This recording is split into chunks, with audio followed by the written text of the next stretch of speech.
Hello and welcome to the Un-American Football Show's weekly prediction episode. This week we return from the abyss that was our Week 14 episode, blighted by technical issues, and they carry on unfortunately for Week 15.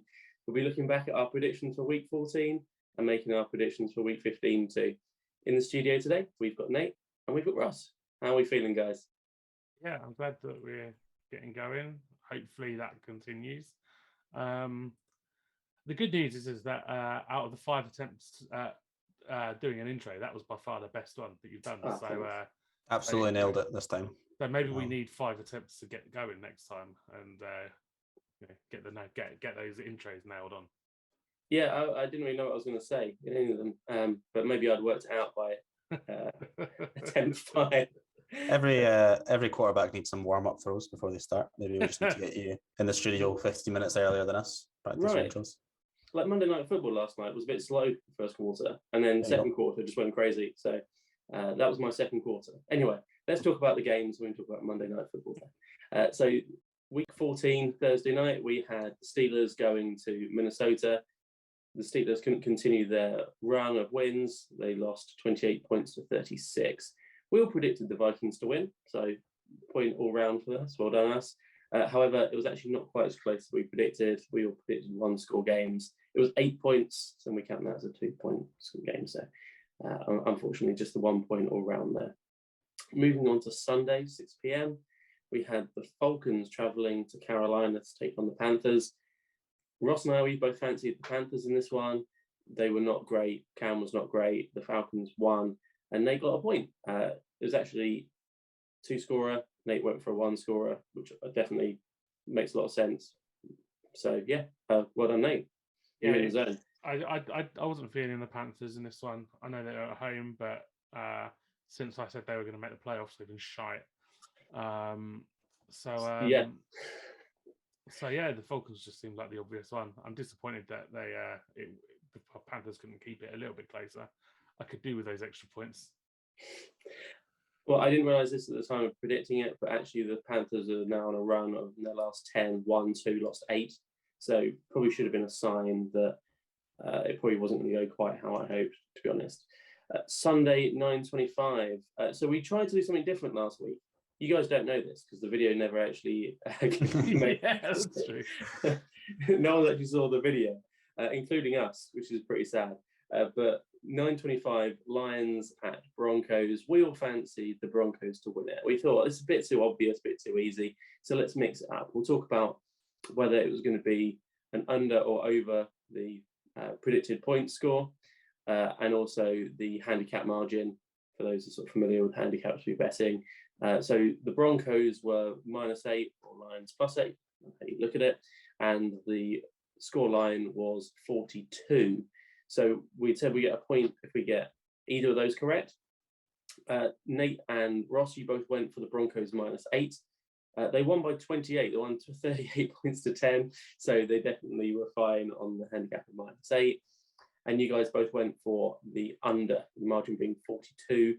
I went for the over. Thankfully, the Broncos absolutely thrashed the Lions, which meant that it was over the 42. So 1 point all round, just from different means on that one. Yeah, I think I expected a thrashing, but I didn't expect the Broncos to put 38 up. Like I was expecting like one missed touchdown, which would have ended up with it being under 38. Sorry, under 42. So. What we didn't know is the Lions were going to have about 25 missing players because of COVID and injuries and stuff. Yeah. So exactly. They were even more dreadful than usual. Although there was a point it was 10-all, and I thought I'm on it.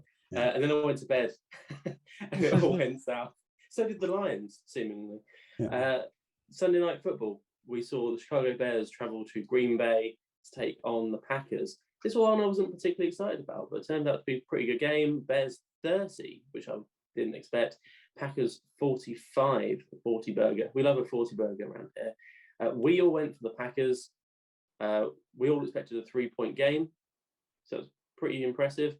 None of us predicted anywhere near the Bears getting 30, but Ross and I, we expected the 40 burger. So 5 points apiece for Ross and I. That's a mammoth score for a single game. But Nate, you still got 4, so you're still in the mixer. If you hadn't gone for a 3-pointer, this week would look different. I mean, at that point, the points were 7-7-7. Yes, 7 apiece, which is pretty good. Yeah, and actually didn't change. Yeah. Go on, Ross.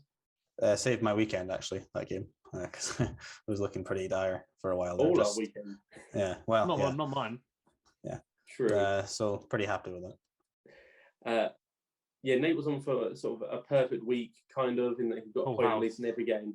Full house, until Monday night, where we all failed horribly. We had the Rams of Los Angeles traveling to the Cardinals, and the Rams won this one, 30 points to 23, one-score game, which a lot of us didn't even go for a one-score game to the Cardinals. Most of us went for a two-score game. And if before kickoff, it looked like it probably even be more of a thrashing. Jalen Ramsey was out on COVID list. Tyler Higbee on the offense tight end was unavailable. I thought this was going to complete thrashing. I already thought the Cardinals would win. I was incredibly wrong. We were all wrong. I feel like I was pretty close. I got the gap right. Nearly. Obviously, both teams scored one more. You know, I had them scoring one more, and then the scores flipped. But like I feel like that's pretty close when I look at you. I mean, Ross was only 3 points off, just to the wrong team. Yeah. Just another weird game in this weird year. Whereas the Rams haven't.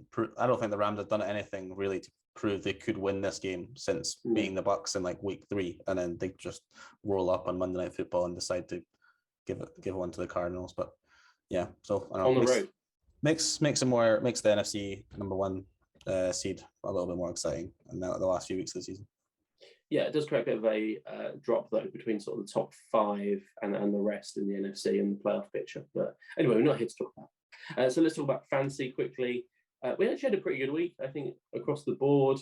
Ross, you went for Kyler Murray last night. He scored 18. I went for Cooper Kupp from last night's game. He scored 31. Nate, but you won it. You got Devontae Adams 34. He was not the top scorer by a point. Dalvin Cook scored 35. 0.9 points. Yeah. 0.9 points. He was 9 yards off of winning. One catch. One catch, basically. I was going to say, did Adams have any drops that cost you that? Maybe? I don't know. I don't know. I don't know how many targets he had, but I know that at one point, Cooper Kupp had 13 catches, which is just ridiculous. That's the point we start double covering someone, surely, but they probably couldn't do that. They're already down, so makes sense. Yeah. So yes, extra point goes to you, Nate, and that's actually the separator this week. So Ross and I, we both scored 7. Nate, you get 8. So it's a slow comeback. If you keep up that form, we're going to have to be rolling this over to next year and probably the year after. But you've slowly kept up. If I keep that up form, it's going to take me 24 points behind Ross. So yeah, it's a long way back. Yes, so you're 17 behind me, which need a whole other season, and you'd have overtaken me. But yes, it takes your score to 74. I'm up to 91, and Ross is on 98. So it's a new week, and we have a bumper week. It's getting close to Christmas. They start having games almost any random day of the week, which I don't know why they just don't do it all season or just during Thanksgiving. But we are where we are. Week 15. Let's talk about week 15. There's some corkers in here, massive playoff games too. So Thursday night, that's still on like normal. We've got the Chiefs traveling to Los Angeles to SoFi to take on the Chargers Friday, 1:20 a.m. UK time. Nate, who do you fancy in this one? Chiefs, 34 points to 30. I think they're both offenses handy. I think the Chiefs' defense has stepped up massively the last few weeks. They're starting to win games. I think the Chargers' defense is still,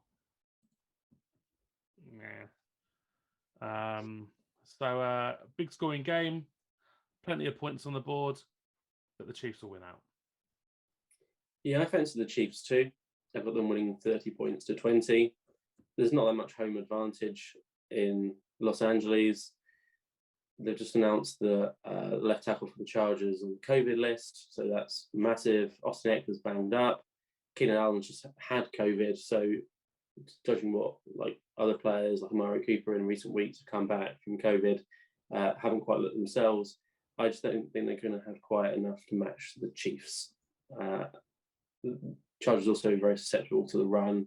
CH had a decent game this past week, and I think last game as well. So, yeah, I fancy the Chiefs 30 points to 20. Full clean sweep, Ross, all for the Chiefs? I am going to go against you guys' opinions. I'm picking the Chargers at home, 21 points to 17. I think as a general rule of thumb, divisional games are always weird, usually tight. The teams know each other like so well at this point. They know they're playing each other twice a year. I think, the Chargers know Patrick Mahomes very well at this point.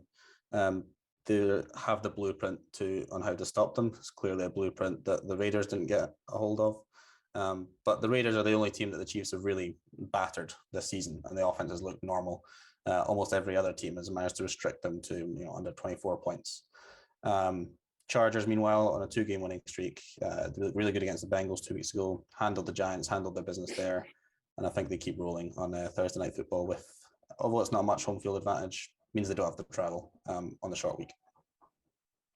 Yeah, it's a good point. It could happen. I don't think it will, but I guess we'll find out this time next week, won't we? Anyway, we move to Oh no, we don't move to Sunday. Oh, it's freaking me out. Move to Saturday, 9:30 p.m. UK time. Very friendly time that. We've got the Vegas Raiders, nearly said Oakland, traveling to Cleveland to take on the Browns. Who do you fancy in this one, Ross? This is quite a strange one. I have the Cleveland Browns beating the Raiders, and I'm dropping a 40 burger on this one. Really fancy the Browns on this one. 41 points to 10. I don't know why I've chosen 41. Just feels right rather than 42. There will be a few field goals thrown in there probably. So I just think the running game is too good for the Raiders to handle. I think the Raiders are throwing in the white flag on the season just about. I did think that 3 weeks ago, and then they had a big win somewhere and cost me some points. But I think this is really it for them. They looked woeful against the Chiefs on Sunday, and I think the Browns are going to suffocate them on the ground. Cowboys is probably the game that they cost you some points. That's the one. That's the game. Yeah. I lost some years of my life on that one as well. I'm going to also choose the Browns. Mirror everything you say. I think the Browns are just a better unit. However, they're still not that amazing. I don't think they've been that good recent weeks. And they also like to run the ball a lot, quite slow play.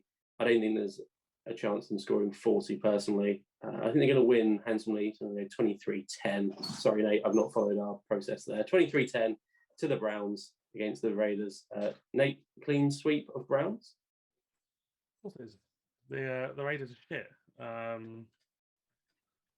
The Raiders are browner than the Browns. The Raiders are dreadful. They really miss a healthy, active Darren Waller. And obviously, they're just, that unit on their offense is pretty depleted. What's his name? Hunter Renfrow. No. Derek Carr. Shut up. John Gruden. Shut up. Fucking hell. Whoever they signed on the waivers from the Rams, Deshaun Jackson. Yeah, Deshaun Jackson. That's right. I had that in my head. I was like, that sounds like a bad NFL name I've made up. He's caught one touchdown pass and done nothing since, which I don't. That's his thing. That's the thing. So he's gonna continue doing that. And I've copied Alan, and I've not followed my own process here. But Browns 35 points to 31. 13, not 31, 13. That would be insane. That'd be a crazy game. They're gonna, it's gonna be Brown smash. Great. I hope it is 35-31. That'd be just a great game for a Saturday evening. Even later on Saturday, Sunday, 1:20 a.m. This is very weird. I expect no homers on this one. It's the Patriots traveling to Lucas Oil. This is a cracker. I wish this was the 9:30 game. This is one of the picks.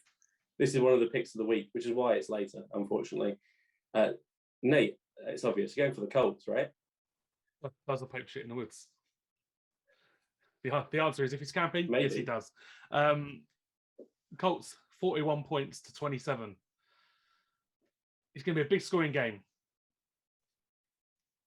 The Pats are for number 1 seed in the AFC. Who the fuck cares? that Colts defensive line is going to stop the run. Defensive line, sorry, is going to stop them running.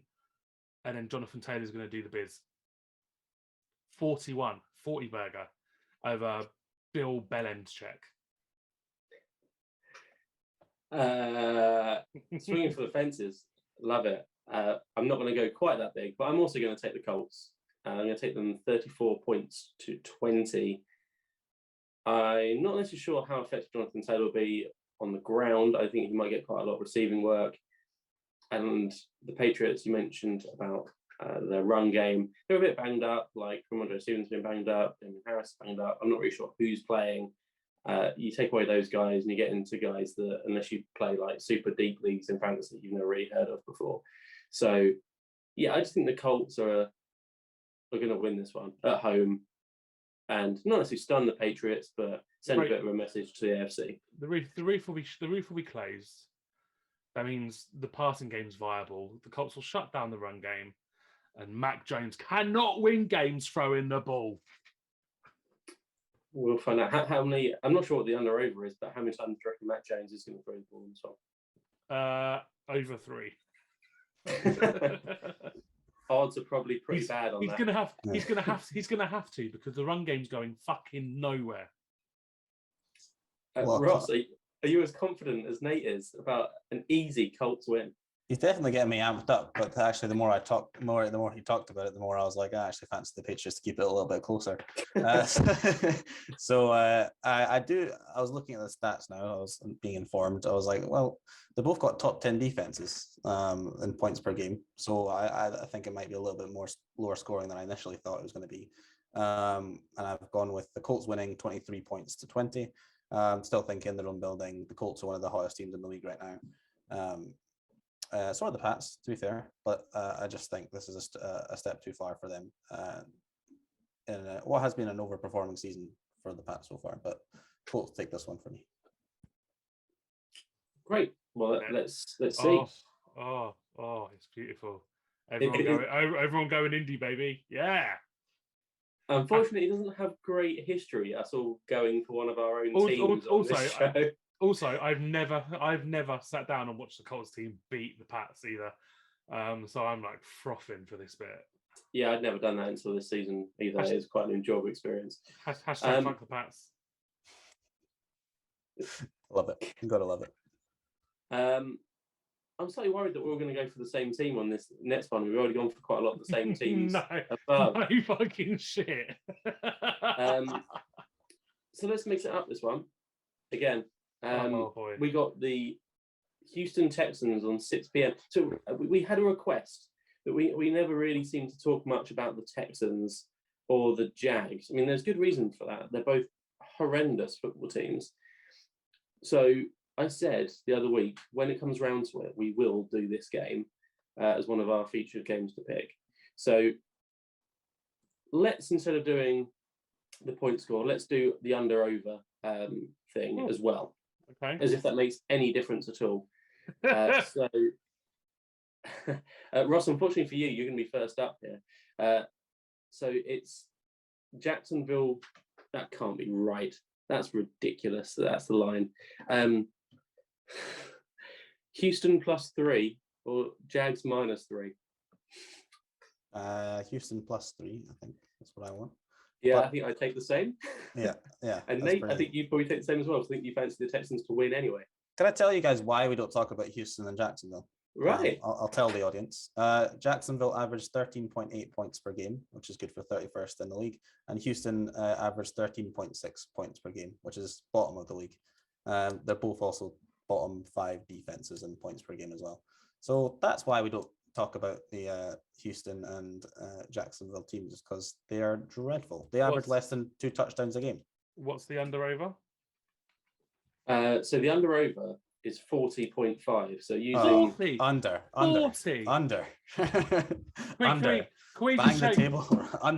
Can we just manually set that ourselves to like 20.5? Well, let's do an alternative. So Ross, you said they're scoring basically 14 a game. Yeah. Admittedly, they've never played each other. Oh no, they have. They played each other once. Week 1, Houston won. Yeah. What was the score? I have no idea. Lawrence threw a lot of interceptions in the game, though. Like most weeks. Yeah. Well, yeah. He's on pace to match Andrew Luck's. Oh, actually, Andrew Luck's rookie season for interceptions. The only difference is that Andrew Luck threw a shit ton of touchdowns, over 4,000 yards, and took the Colts, a bad Colts roster, to the playoffs in his first season. Whereas, Lawrence might take them to number one overall. I don't know what was in the pre-match meals in week 1 because the Houston Texans won 37 points to 21. That's never happening. So shall I do an alternative line for us? 28.5. No, I mean, I think given the game that went before, I think we can bump it up a little bit. Let's give it 31. Under. 31.5. Ross straight in there under. I'll take the over on 31. So we're all Texans +3. Yeah. Obviously. Yeah. And you're going over 31. Fuck, I don't know which way to take it now. I'm staying under for the bands. Like I just. You know what? I'm going over. Yeah. 31. I'm going over. I don't expect it to happen, but I really want it to. So that's where I'm going. Well, let's face it. Like, I mean, you guys just need a 17-14 game, right? Yeah, it's not a huge scoring game, or 21, 22-10 or something. Like, it's not massive. One team can get absolutely dominated, and we're likely to see it. So, and I still don't think we're actually going to see it, but I'm going to ride it anyway. Good. Well, there you go. We had a nice little discussion about the Jags and Texans for all you Jags and Texans fans. We're very sorry. So basically, that's all Pat Jackson. That's all for Pat Jackson. That's everything I ever do. It's all just Pat, to be honest. We've actually got a few of these now in a row, unexpectedly, with the under-overs and the handicap. So let's move to Sunday, 9:05. Falcons at 49ers. And this is not a game that's probably going to be picked up by Sky, but it's just to try and we're not talking about the Green Bay Packers and Ravens every single week. Falcons at 49ers. The under-over is 45.5, which is quite high. And slightly surprising, it's Falcons +9. The Falcons are currently 6-7, and then Niners 7-6. Yep. So it's not a million miles apart. Nate, what are you thinking on this one? Honestly, I've got no idea. No. But I keep going against the 49ers, and they keep doing me favours by beating teams the Colts need them to beat. So I'm going to change it up. I'm going to do an opposite thing, and I'm going to go with the 49ers this time. So 49ers -9. And that is tricky. It's really tricky because if you put their scores together this week, it's over, isn't it? Didn't play it this week though. Yeah. In San Francisco. Let's go under 45. Oh, yeah. No, I'll stick with it. Under 45.5.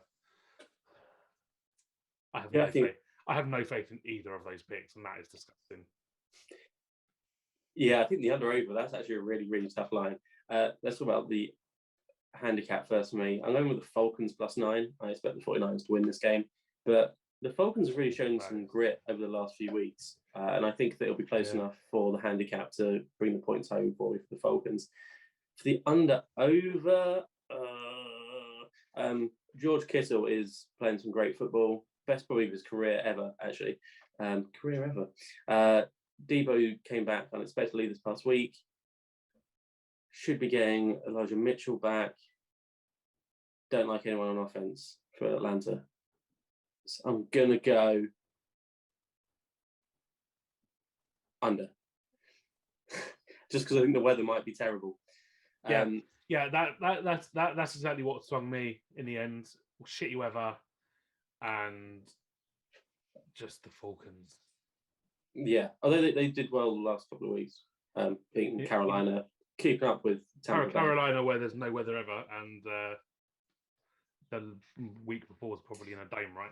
Yeah, well, they are used to playing in a dome. That could be a good point. We might be talking Ross into changing his mind here. Ross, who are you feeling in this one? Unders, overs, and handicaps. I have Niners -9 as well, like Nate. And I think they're going to drop a hammer on Atlanta. But where I see the over potentially coming into play is if the Falcons can then rack up some garbage time points.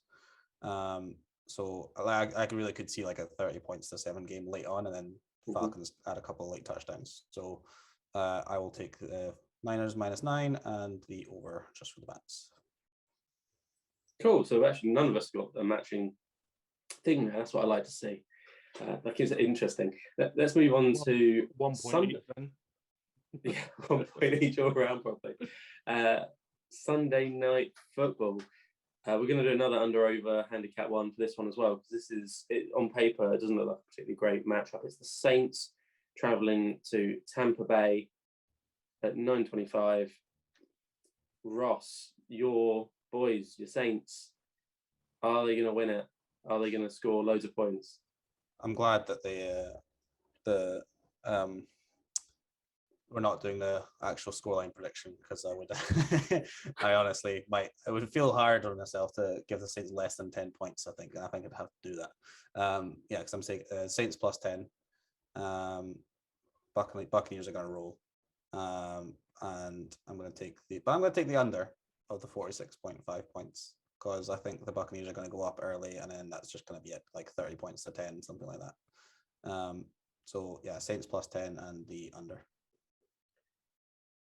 I fancy the Buccaneers -10. I don't like going on like massive unders, massive like handicaps particularly, because it worries me. I'm too cautious for that sort of thing. But I just think the Buccaneers are just so much superior to the Saints at this point in the season. So yeah, I'm Bucks -10, under over. It's so hard, isn't it? The under overs. And that's a really good line, unlike that Texans one, which was just like, okay. Insane. Absolutely insane. They've gone, last time it was, let's put form out the window. It's over. Yeah. I'm going to go under. Ooh. Yes. I'm going to go under. I do think it's the Saints that brings it down, right? Yes. Whatever it is, 10 points, like they'll score 10 points or something. And it's quite a high line. Yeah. 15 higher than the one that we made for ourselves for Jags Texans. Nate, what are you thinking? Bucks -10 over 46.5. Okay. So we've split it again like we did with the Falcons Niners. It's split, which means actually neither of these games can have all of us on the same points. Very exciting. Which is great. And that was completely accidental. I put my scores in before anybody else put anything in, and I haven't changed either of them, which is beautiful. Yeah, I didn't know what I was doing. So Bucks -10. They're going to win by 2 scores, maybe 3. I just fancy, like Ross fancies the Falcons to maybe put a little bit garbage time points on the board. I'm sort of feeling the same way about the Saints here. I think they'll. If I was to put a score, if I was to think of a score, it would probably be something along the lines of 30, high 30s versus high teens. So like a just over 50 points in total. I think the Bucks will just sort of take their foot off the gas and let them have a bit of points late on. Yeah, absolutely could do. Absolutely smashing. It's going to be a bloodbath. Well, this has potential for an interesting game as well, actually, on Monday night. The unpredictable Minnesota Vikings traveling to the equally unpredictable Chicago Bears, kicking off at 1:20 a.m. on Tuesday. Nate, you seem to like the Vikings quite a lot in a lot of these. Do you like them this week? I do actually like the Vikings. And I'm finding myself more on Ross's side about Kirky Cousins than I was pre-season, which I sort of hate. But he's quietly efficient. There's nothing flash about Kirk Cousins. He just does what he does and goes home at the end of the day. I'd be amazed if he drinks alcohol. Like he's proper like he doesn't even drink sparkling water. Like he's a tap water guy. Won't drink posh bottled water, tap water for Kirky Cousins. He's just that boring, but it works on the field. So here we go. And I've forgotten the score again. Vikings 33 points to 24. The Bears are just shit. Like they put up 30 points against the Packers, but the Packers are like, we fucked them anyway, so it don't matter. And I just think it's gonna be closer, but the Vikings will win out. I also have the Vikings 30 points to 17, despite Kirk Cousins' prime time. Again, always gives me a shiver. Oh, yeah. No, I'm not going to change. Kirk Cousins is finally going to win on Monday Night Football. I think they're sort of finding a way to win at times in sort of similar sort of mold to the 49ers. They have to win a certain way. And I think this Bears defense isn't all that great.